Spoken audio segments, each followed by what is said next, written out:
What's up, guys? George Balekji here with Boston has entered the chat, but hey, check out the latest episode of Foxborough Rush. Sean McGuire and myself, we run through the ideal scenarios for the Patriots over the 3 days of the draft. We're talking trade backs, trade back ins, tackles, edge rushers, receivers, tight ends, all that. Our ideal would be for 3 days for the Patriots. That's in Foxborough Rush, wherever you get your podcasts, wherever you watch them too, including Nessun's YouTube page. Now, let's get to the chat.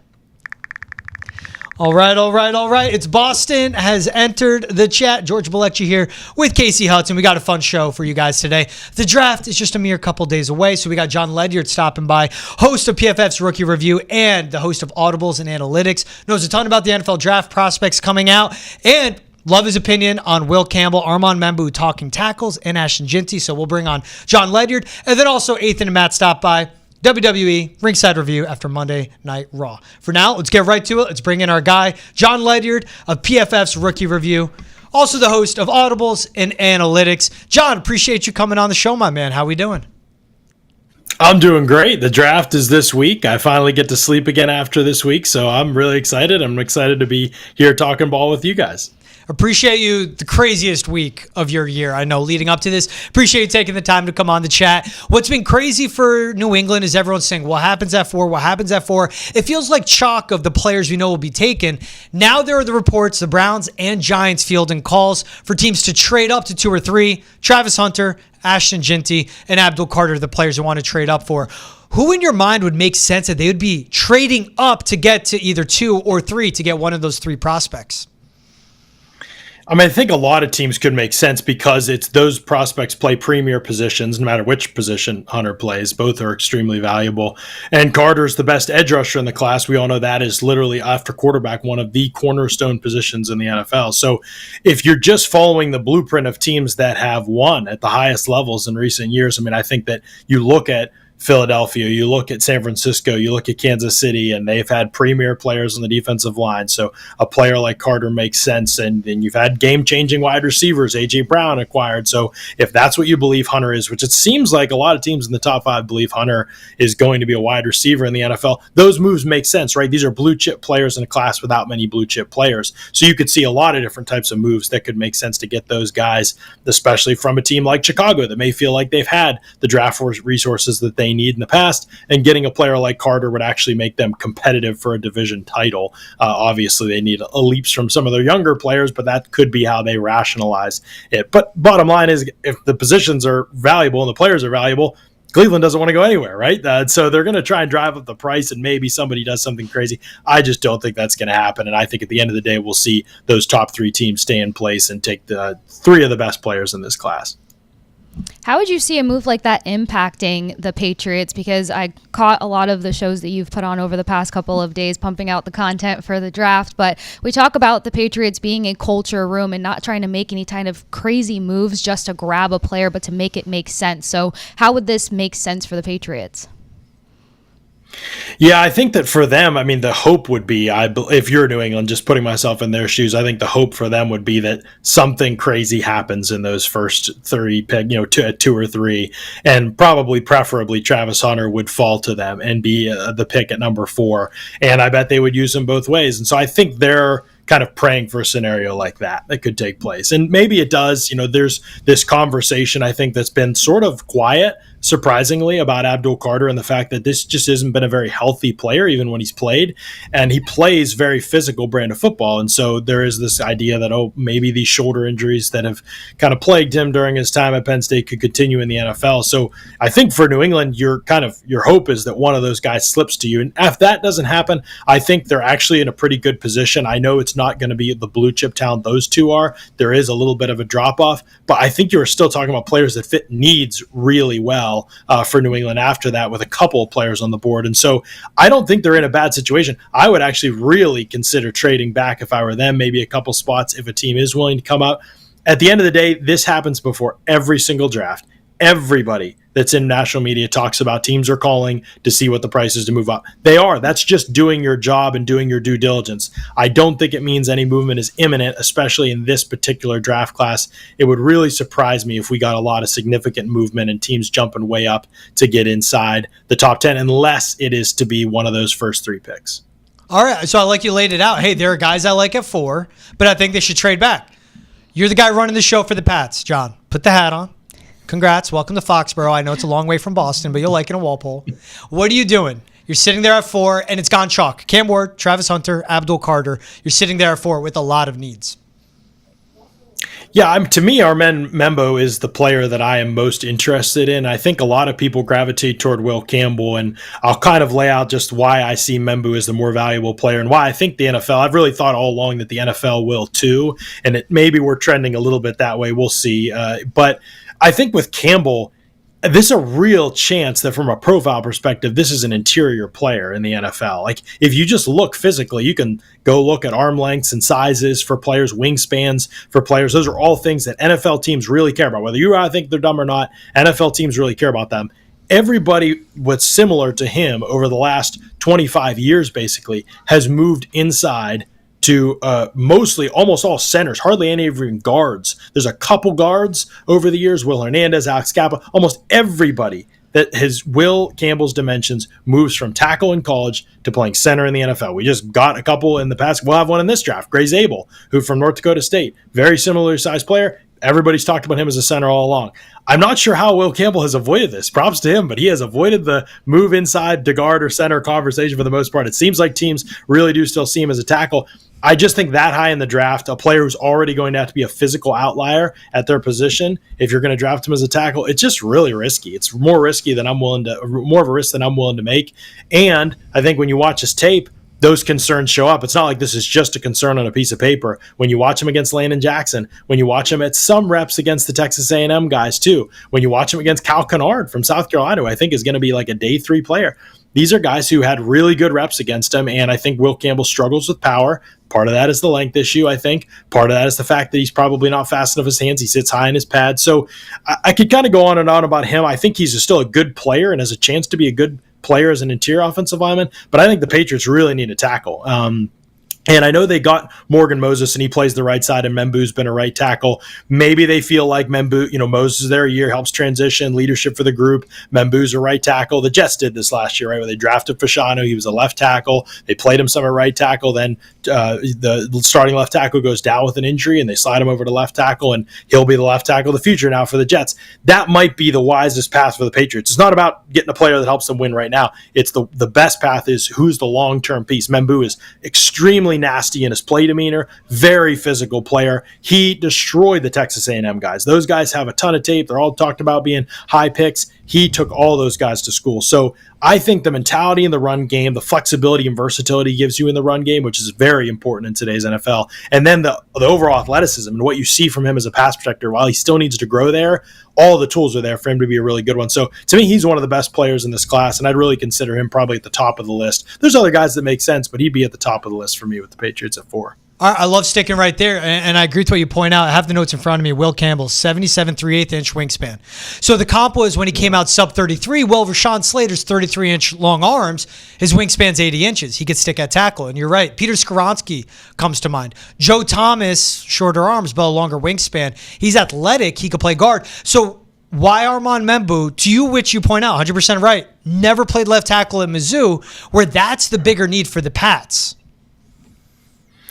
To me, it's a combination of two things. One, as I said, long-term, I think, is where New England needs to be thinking. Morgan Moses is a good player. He's been a good player for a long time. Physically, he's even started to fall apart last year in Baltimore. Like, I think over the last couple of years, you've seen that decline happen.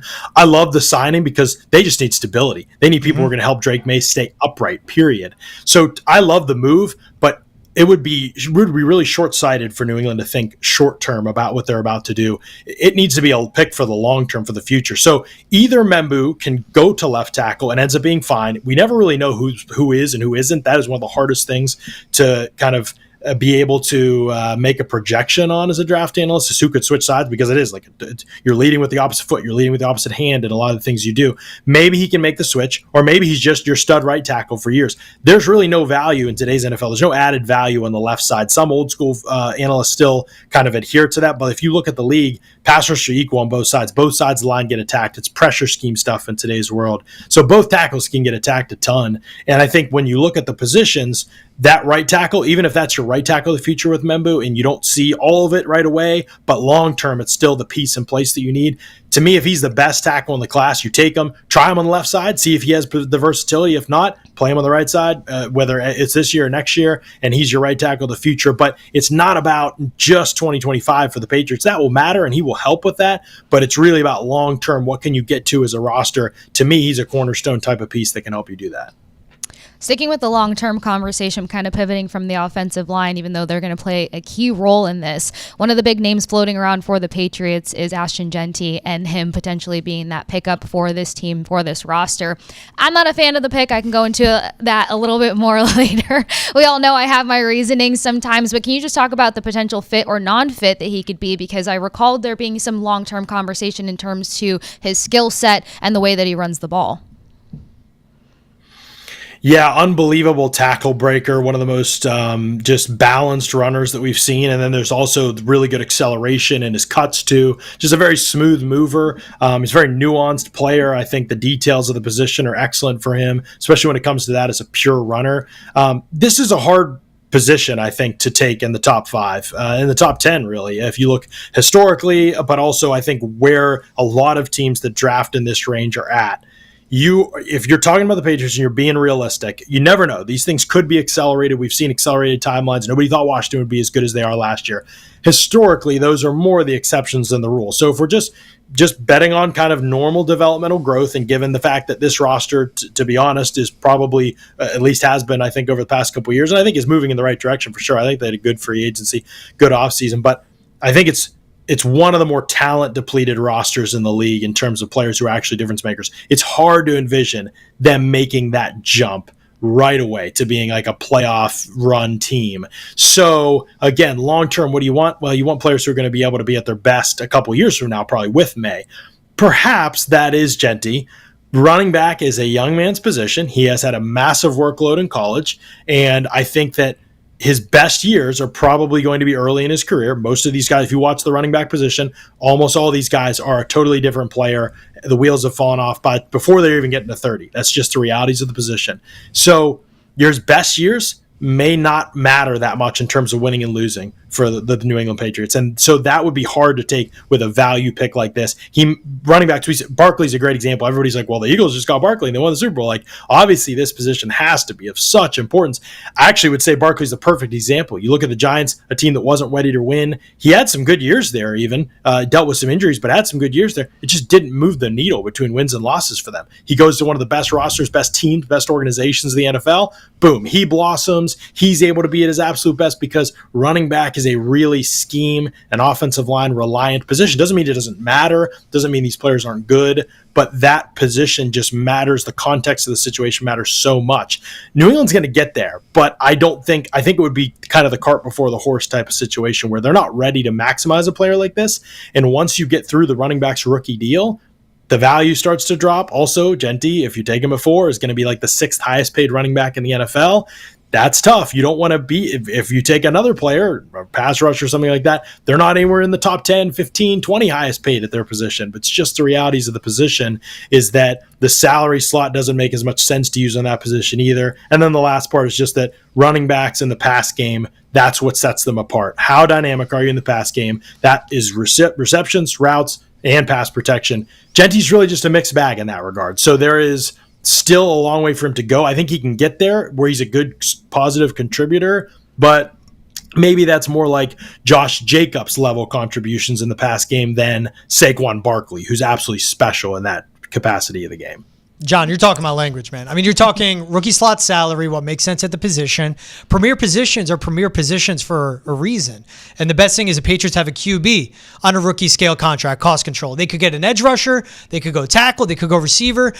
I just want to get your opinion. When you hear that people float out, well, Ashton Jeanty should go 4 to the Pats. Money aside, are you for that or are you against that? Because as you point out, yeah, there's Saquon Barkley with the Eagles, but Saquon with the Giants was always banged up. It didn't translate to wins because the offensive line wasn't good. This offensive line in New England isn't good. What is your feel of, say, if the Pats went with Jeanty at 4, would you be for it? Would you be against it?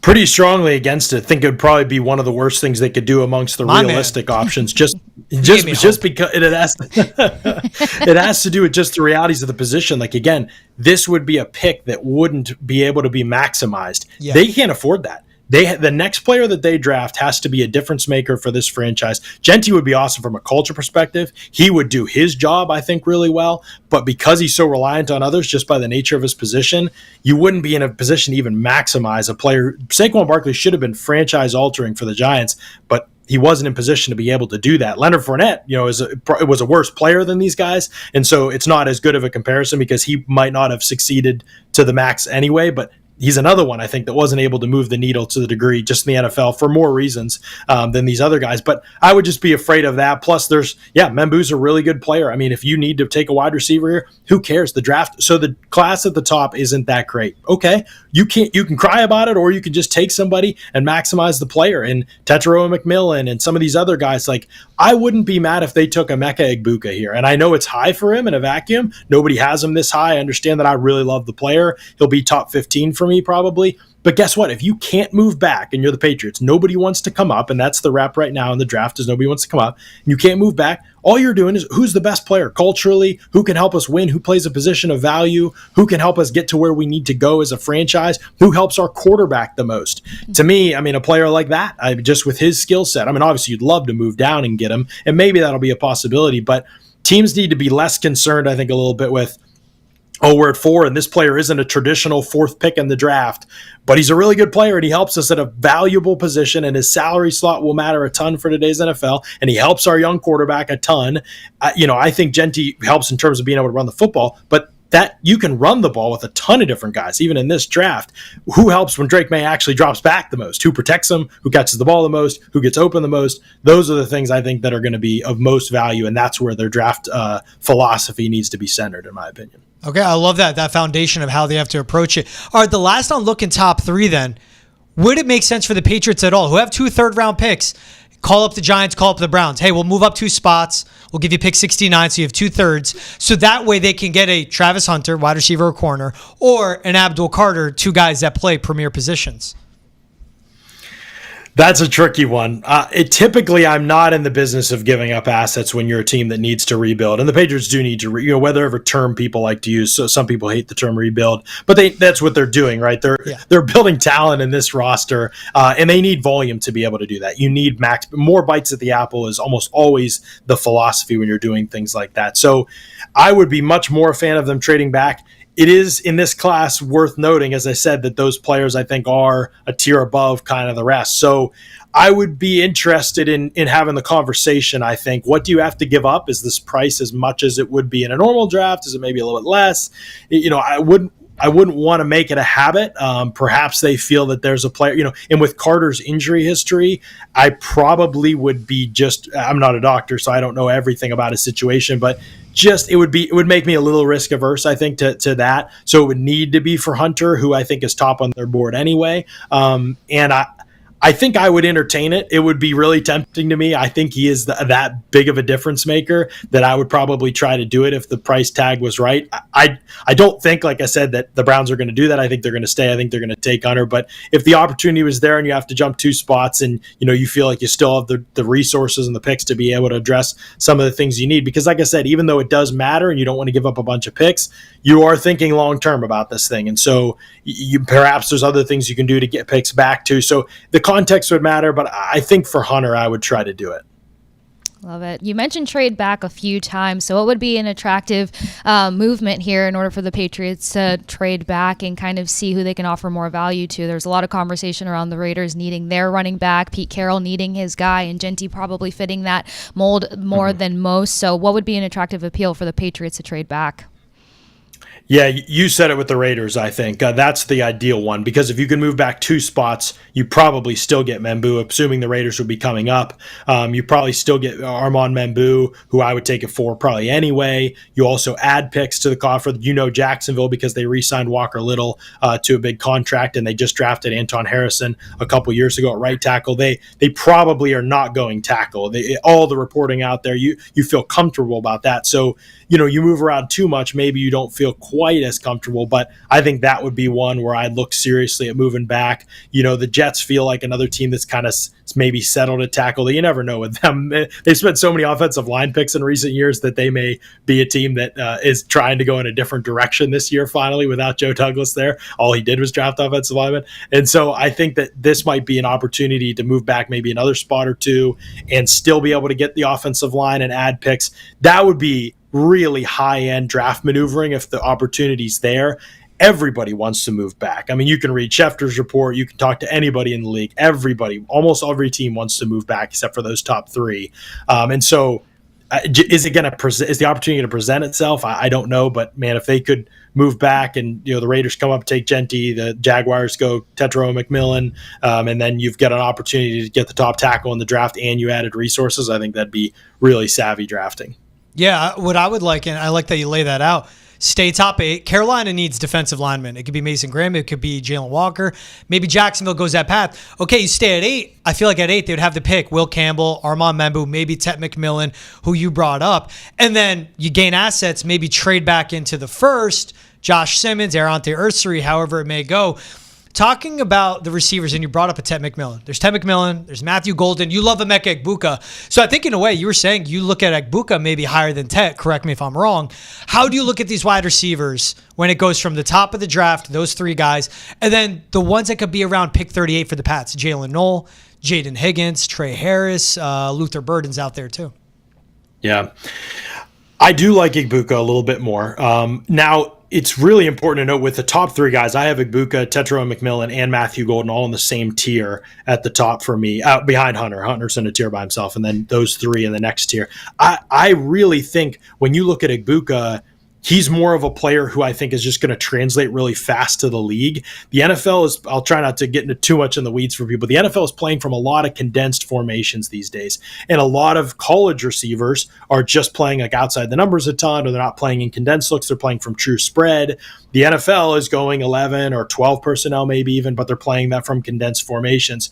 Routes distribute differently from those formations. And so Egbuka, just because he's played in those formations, he's played from the slot, he's played as a wing, he knows where routes distribute from everywhere on the field. So the quick translation from an IQ perspective to the NFL, I think is really going to show up for him. I also just think the pre-draft process has shown us this, and his tape shows us this. Somewhere along the way, we got this idea that because Egbuka wasn't a freak athlete, that he was a bad athlete, and he's like a very good athlete. He ran 4.48 at his pro day. Even if he's like a 4.5 guy at the combine, that's totally fine. I think when you watch him on tape, he runs by people. Watch the Oregon game, catches a vertical touchdown, outruns everybody on their defense. So I really feel like just he has the full complete skill set. He makes plays in the middle of the field. He makes plays on the perimeter, and those are where a lot of plays are done. Everybody wants the big splash plays down the field, and those matter. I'm all about Matthew Golden, Tetro McMillan who make those plays. Egbuka makes plays in the red area. He makes plays that move the sticks, and he makes plays after he gets the ball in his hands. Those things matter. In today's NFL, where the average depth of target drops and drops and drops every year, those traits and skill sets really matter a ton. So I feel really good about him hitting in the NFL and fitting a ton of different places. McMillan is just a different type of player. I think his ball skills are awesome. He's got a great possession receiver sense in the middle of the field. I think he could win jump balls down the field. I don't think he's going to necessarily run away from people. I just think at the top of the route when he's against press coverage, and then at the top of the route when he's getting out of the break, and then at the line of scrimmage when he's against press coverage. Those are areas I think that he just needs to keep getting better in. I think he can do that, though. I don't think this is the most explosive player in the class that we've seen, but I think he's a really good, solid, reliable player. I love his ball skills. As I said, I think he catches everything. So I feel really good about both these players. I think the fit and what you ask him to do is just going to be a little bit different. Egbuka is just going to be way more inside versatile. Like, he can play inside and block. He can do all those things. If McMillan is going to play inside in the NFL, I think he just will need to improve the physicality of his game, specifically as a blocker. Otherwise, teams aren't going to get the most out of who he is as a player. And then Golden is more of I don't think he plays to the 4.29 speed that he ran at the combine, but he's a flyer in the sense that he runs every route at full speed. So if you need a player who gives your offense vertical stretch, he's just going to be really good at that. And then he can break everything off, come back to the ball. Inside, outside stuff, I think, with him is really good out of the route break. And then he didn't at Houston, but last year he caught all the contested balls. He went up and got the ball over coverage. So he's just kind of all around. I think he has a lot of skills that people really value at the receiver position. Maybe it's in like a number 2 capacity, but I think it's going to be really valuable to the right offense that's ready for what he provides as a piece. Definitely answering a lot of questions for us in New England when it comes to the receiver position. But outside of the offensive line, outside of the wide receiving room, another name that's been kicked around, or another position group, is kind of tight end, kind of rising up there to try to make that 4th pick make sense, or maybe a first round pick make sense. What do you think of Warren potentially being a part of the Patriots roster? Because, I love my tight end conversation, but I don't know if you were so favorable to him being a part of the Patriots, Jon. This is the sleeper, I think. Tyler Warren at number 4 is the one that would get everybody kind of buzzing on social media that people didn't see coming.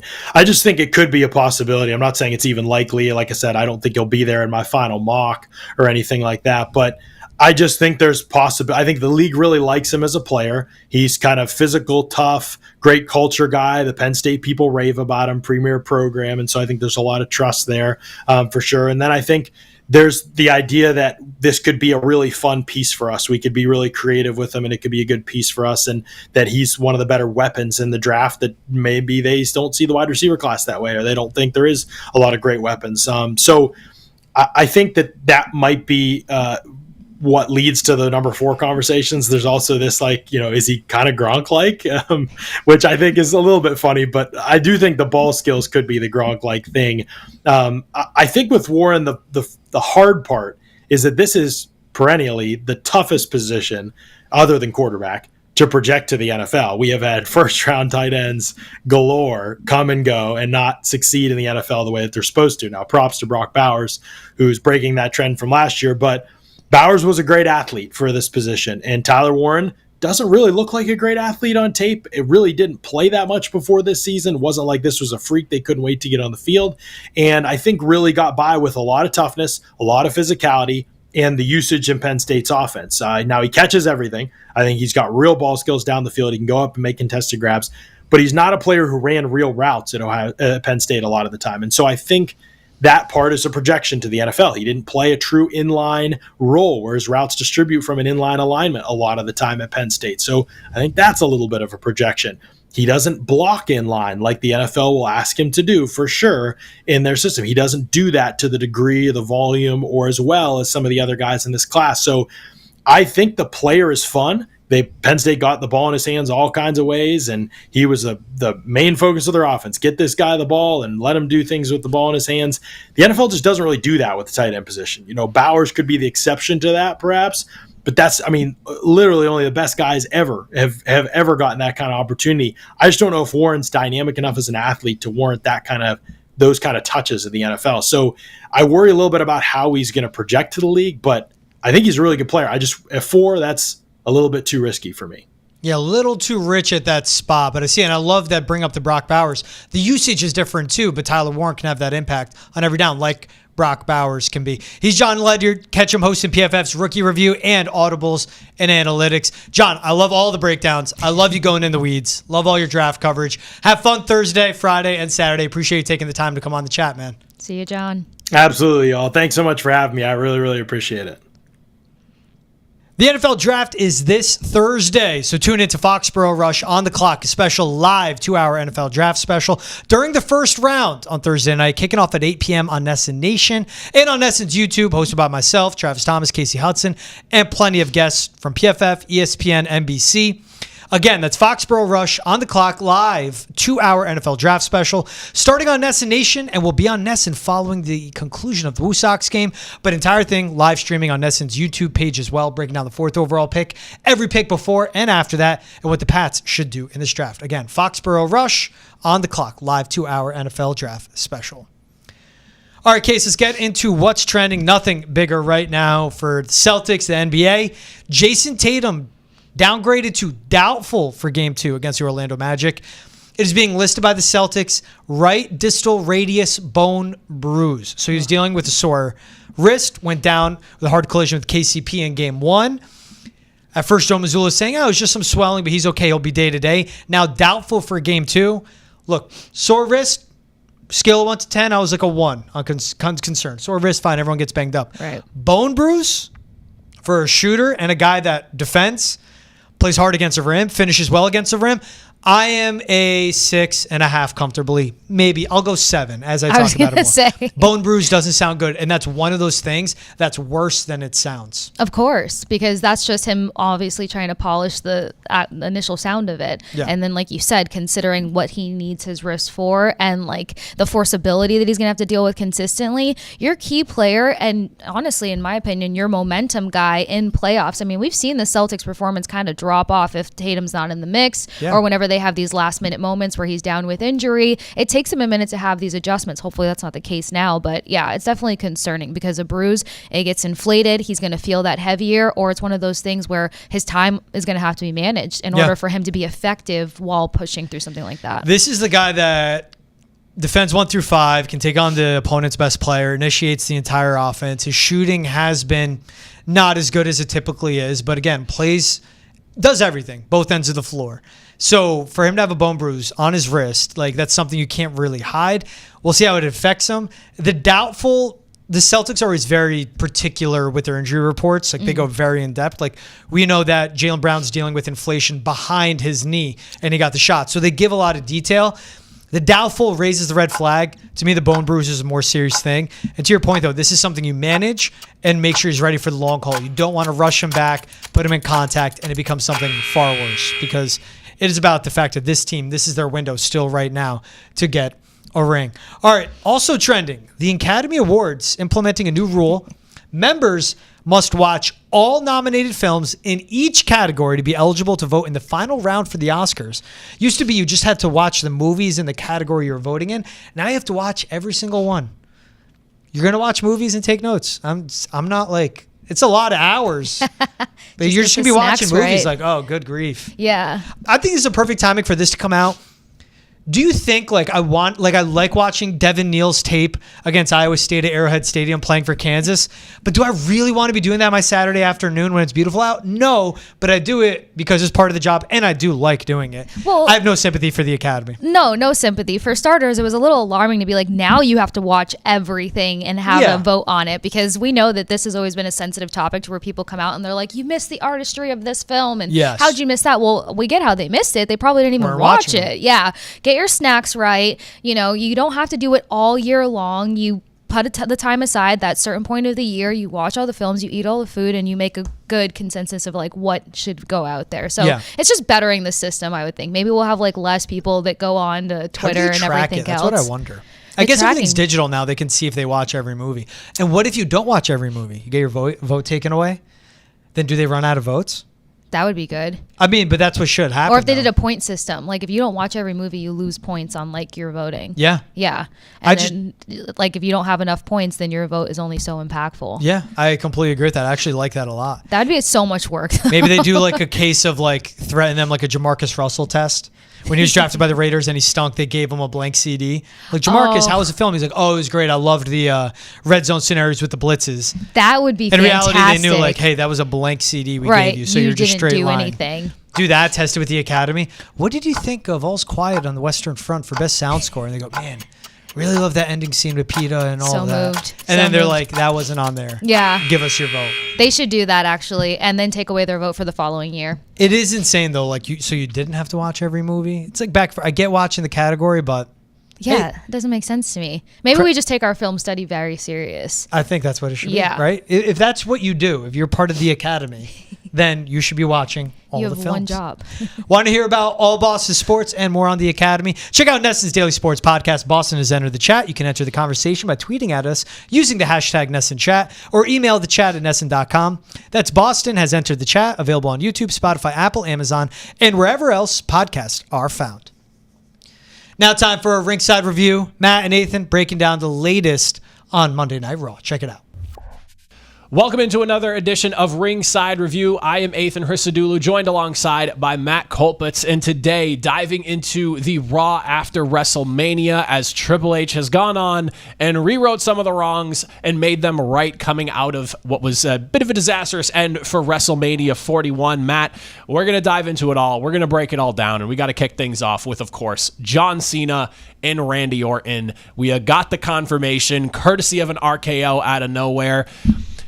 We didn't get much of an explanation about the ending of WrestleMania. And I will say that they did enough, though, to make me kind of forget about some of the things that I was upset about and give me a lot to look forward to. And this was a good step in the right direction. This was something that a lot of people expected.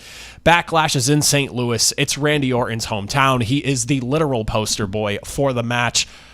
Are you ready to relive 2009 in 2025? I am, man. I'm so excited that they're just pulling the trigger. Obviously, with Cena now having the belt after WrestleMania, you might as well just start firing off the dream matches and the nostalgic matches that we have been wanting.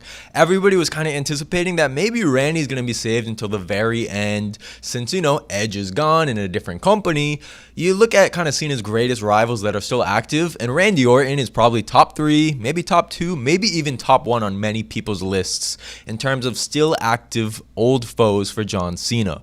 So the fact that, we're going into Backlash in St. Louis and they are just absolutely firing the trigger on this, literally a night after Cena wins the title, you don't really get any follow-up with Cody Rhodes on Monday Night Raw. They're just immediately launching you into a Randy Orton program. I like it. If you're going to just fire it off, Raw after Mania is the perfect place.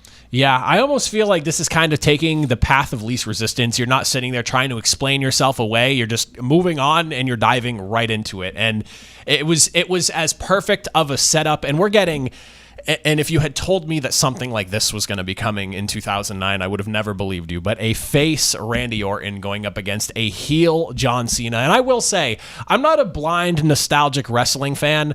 I am well aware that some of the matches between John Cena and Randy Orton weren't necessarily the greatest back then. But I am here for the nostalgia, and I'm hoping that at this stage, with the roles being reversed as to who's doing what in this matchup, we'll get something very different from what we got the first time. And I feel like John Cena's first official singles match back at WrestleMania already kind of showed us that. It was a more slower, methodical, heel style of wrestling from his end. He was pulling out moves we haven't seen him really ever use in his career. He even called back to some of the old moves he stopped using during the mid-run of his career, during like the 2010s, like something like the leg drop from the top rope, things like that he kind of just stopped doing. So I'm really excited for this, and I love that they just dove right into it, like you said, Matt. This is exactly how things needed to be handled. Don't let us sit here and steam on the ending of WrestleMania even further by trying to explain it away. Cena comes out. He lets us know how quick time is moving. We've already basically gone through, almost a fourth of the dates that he has, basically, at this point.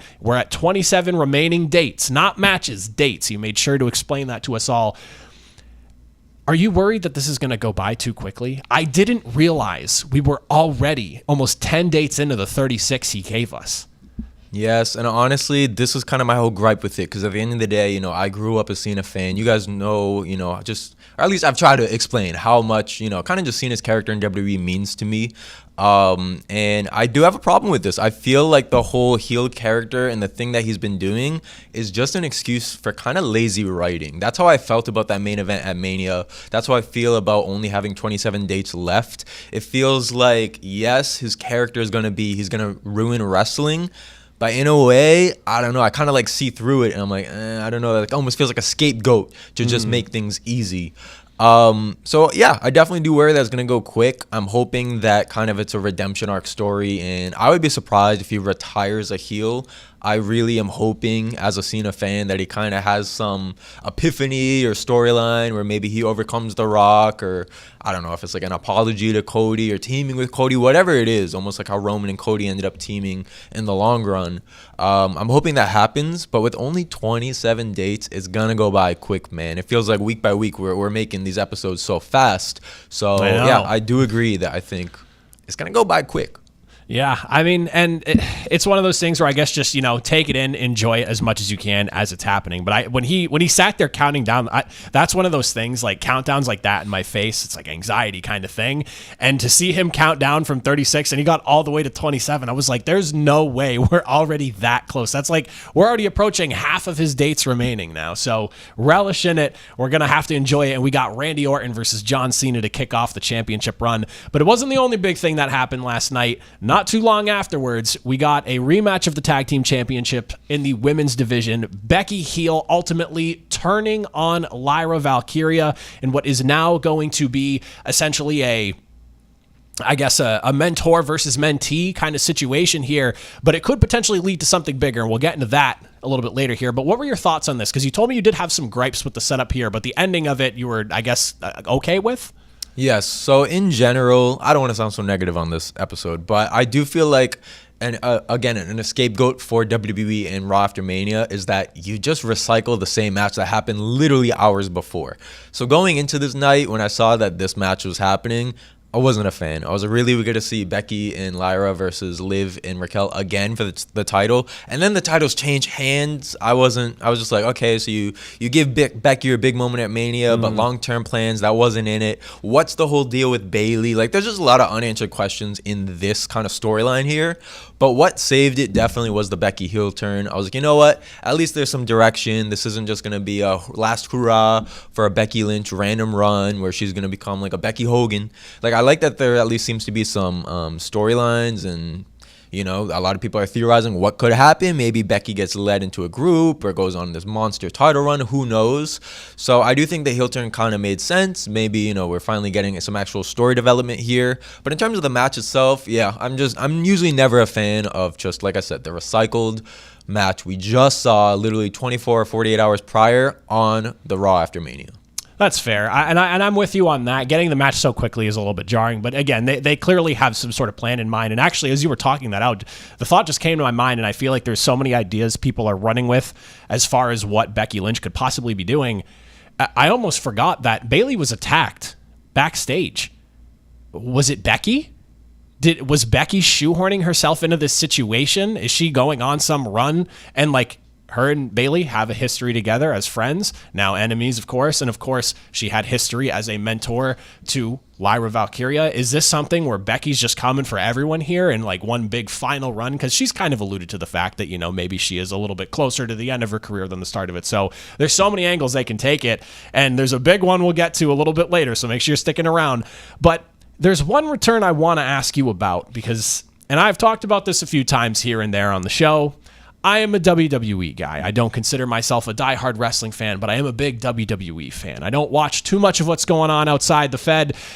Rusev makes his return. Now, I'll lay out my feelings towards Rusev. Loved him as the Bulgarian Brute. He and Lana were phenomenal together during the early stages of his run. John Cena basically killing that momentum at WrestleMania 31 via the golden shovel that everyone makes fun of him for is not one of the greatest moments in my in terms of what I loved about Rusev. So after that, I wasn't super big on the Rusev Day. I know I'm kind of in a section of my own about that, but him coming back doesn't move the needle a ton for me. I'm looking forward to seeing what he does. What do you think of Rusev's return? So, as a wrestling fan and someone that did actually kind of step away from WWE for a few years and got into AEW, I actually got to see his run a bit as Miro. Not going to focus on that because that's old news. However, for this, I'm excited. I do think Rusev as an individual is an incredible wrestler. I buy into it. Just like you said, I loved his run. I actually was a fan of Rusev Day. I always love when kind of that white hot gimmick gets over. So I was all for LA Knight. I was all for, you know, even nowadays you could say Dom Mysterio's kind of been in that white hot role. Jey Uso. Like, I've always liked the guy that kind of is pushing the needle with the merch and the catchphrase. That was Rusev at one point in time in WWE. And now that he's back kind of more with his, almost like how Cody came back as the American Nightmare, something you hadn't seen in WWE before. Rusev is coming back as Rusev, but it definitely seems more like he's going about how he was presented in AEW as Miro. So I'm excited to see it, but I also can't lie that I also don't know if it pushes the needle because I look at guys like Andrade or you could even argue maybe even Rey Fenix is bound to kind of get lost in the shuffle after just losing to El Grande Americano at WrestleMania and not even really getting too much follow-up on that last night. I am worried. I feel like Rusev is kind of just going to get lost in the shuffle, same old story, and I don't know the full story, but I know with AEW, he kind of got upset, and that's why he even left that company in the first place, that he just felt like his character wasn't being used properly. I'm pretty sure, however he ended up leaving, whether he was fired or released or left on his own will in WWE the first time, it was probably for the same reasons. He also constantly was getting lost in the shuffle or buried by John Cena or just Vince McMahon himself. So I hope he does well, but I also can't say I'm that optimistic about it because the roster is just loaded right now, and I do see him just getting kind of lost in it. Yeah, that is my biggest concern. I loved Rusev when he was like the killer Bulgarian brute. I thought it was fantastic, and my hope is that they lean into that some more with this run. Like, yeah, it's probably going to be shades of some Miro stuff from AEW as well, but I'm hoping, I mean, because he is a massive human being, and he looks great right now, so I still hope they can lean into that dominating force and presence that he is.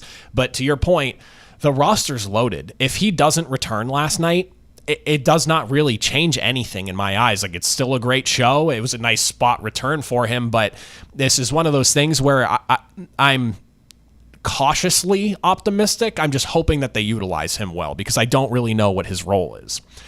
The last thing we got to get into, though, the main event.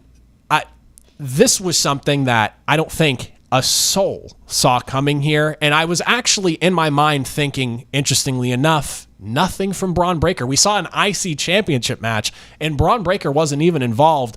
But the reveal, the Heyman stable, people calling it, maybe the potential, how is the name slipping me right now? Evolution 2.0, my goodness. Evolution 2.0, whatever you want to call it. Seth Rollins, Bron Breakker, and a potential wild card. We'll talk in 1 second. I'm here for it. Bron Breakker and Paul Heyman has been such a logical pairing in my eyes for at least like the last year or so. Even when he was in NXT, my thought process was Bron Breakker's got to hook up with Paul Heyman at some point. And the further we've gotten with Breakker just being this physical, dominating, freak nature athlete that can do things that you don't really see other people do because of how athletic he is for his size, it was just a perfect match in my eyes. The fact that we're getting it, and it's with Seth Rollins and this potential super stable we're getting now, the sky's the limit. Yes, I absolutely love this, and it just feels like perfection, because I remember being on this cast and making the point that I was always kind of iffy on Bron Breakker, not because I don't think he's talented, not because I don't enjoy his work. I think he is an absolute just, almost like a Brock Lesnar, like a one of one. You're just a genetic freak. But one thing, my gripe with him was always like, I just didn't like the tweener stuff. I didn't like him being a face. I want him to just be a ruthless heel, and we got it. It's the same thing I've been saying about Seth Rollins, and now that they're both going to have kind of Paul Heyman, which I think definitely will benefit Braun way more than it does Seth, kind of as a voice, and to kind of, just like it was for Brock. Brock could say 3 words all year, and Heyman would do the rest. Yep. But it worked, because then in the ring, Braun can carry himself. Seth can carry himself, and Seth in his own right can talk. It's just the perfect pairing. It makes sense. I'm excited to see who else, how many others get added to kind of this forming stable, what the whole reasoning is, and how it just kind of gets, tied together into other storylines. But it was perfection. He's coming off the loss for WrestleMania for the Intercontinental Championship. Wasn't pinned. Doesn't really necessarily look weak, which is why, again, all these things just have been working out quite perfectly. So shout out Triple H for just planting these seeds perfectly. But I love it. It's the greatest pairing, and I can't wait to see where it leads. Yeah, I know. Like, talk about something you didn't know you wanted until you got it kind of situation here. And I'm really looking forward to seeing how the stable evolves. And we'll touch on that now. I've been alluding to it the whole entire episode here. The man, Becky Lynch, happens to, and I'm not one to really believe in coincidences too much, turns heel in the same night that this faction is revealed. The internet's running with the idea, and I love it. Becky Lynch being the first female Paul Heyman woman, but the man herself being a Paul Heyman woman. This is something that I can get behind. She would be the perfect person. The only thing I'm struggling with here is just how we get to that, and I'm curious your thoughts on this, because again, there's a lot of avenues that Becky can go down as a heel right now, whether it's, feuding with Bayley, because potentially maybe she's the one that attacked her at Mania, feuding obviously with Lyra now. Is she trying to elevate the Intercontinental Championship? How do we get Becky Lynch to be involved other than this is Seth Rollins' wife? It would make sense for her to join in. Honestly, I don't think we have to complicate it. I think it is as simple as she is Seth Rollins' wife. Look at it in WWE's eyes. In the past, you had you brought Naomi and Jimmy Uso together just because they were married. At the end of the day, everything is so blended where these storylines and kayfabe is really dead. You just know kind of these wrestlers' social security numbers, who they're dating, where they are 24/7. that just kind of always gets murky, and you never know what is a storyline and what is kayfabe. So with that being said, I honestly think it is as simple as she's married to Seth Rollins. Everybody knows Bron Breakker just popped up randomly and joined this faction. So I think it's going to be as simple as that. Maybe we do get more answers as to if it was Becky that attacked Bayley, but I honestly think it's going to be maybe the next episode of Raw, 2 weeks down the line. They're just going to come together. Maybe I'm wrong. Maybe it is going to be a whole Triple H masterclass with a storyline, but I don't want to complicate it. I think it's just going to get mixed together and it's going to work. Fair enough. And you know what? You're right.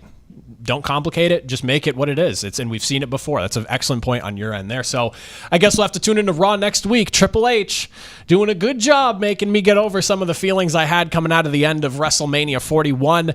As always, if you made it to the end, it's greatly appreciated. From Matt to me, thank you all for watching. We'll catch you all next week following another edition of Monday Night Raw. Shout out Matt and Athan for the Ringside review. Shout out Jon Ledyard stopping by. All the talk, Ashton Jeanty, Armand Membu. Loved the combo. Shout out Kasey Hudson. I'm George Balekji. Shout out you guys for making us a part of your day. This is Boston has entered the chat. Make sure to like, subscribe, rate, review wherever you get your podcast. If you're watching on YouTube, go to Nesson's YouTube page. Give us a thumbs up and leave a comment as well. This is the chat. We'll see you guys same time, same place tomorrow.